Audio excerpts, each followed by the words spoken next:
Greater BRS ఎమ్మెల్యేల సమావేశంలో మేయర్పై అవిశ్వాసంతో పాటు అన్ని అంశాలపై చర్చించామని చెప్పారు మాజీ మంత్రి తలసాని శ్రీనివాస్ యాదవ్. పార్టీ మారిన ఎమ్మెల్యేలకు సంబంధించి సమావేశంలో చర్చించలేదని తెలిపారు.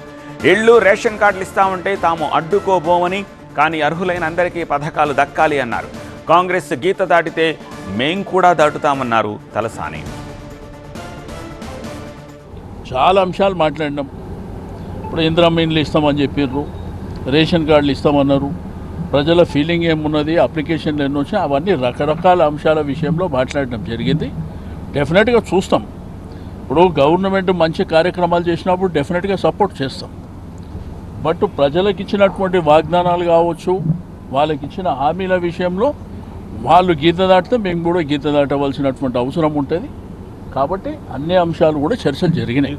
మా ఎమ్మెల్యేలో కూడా వాళ్ళ కాన్స్టిట్యున్సీలో ఉన్నటువంటి చాలా అంశాలు కూడా ఉన్నాయి. కాబట్టి కేటీఆర్ గారిని కూడా ఇన్వైట్ చేసినాం లంచ్కు రమ్మని చెప్పేసి. మేమందరం కూర్చున్నాం, వారు కూర్చుని అన్ని విషయాలు మాట్లాడాం.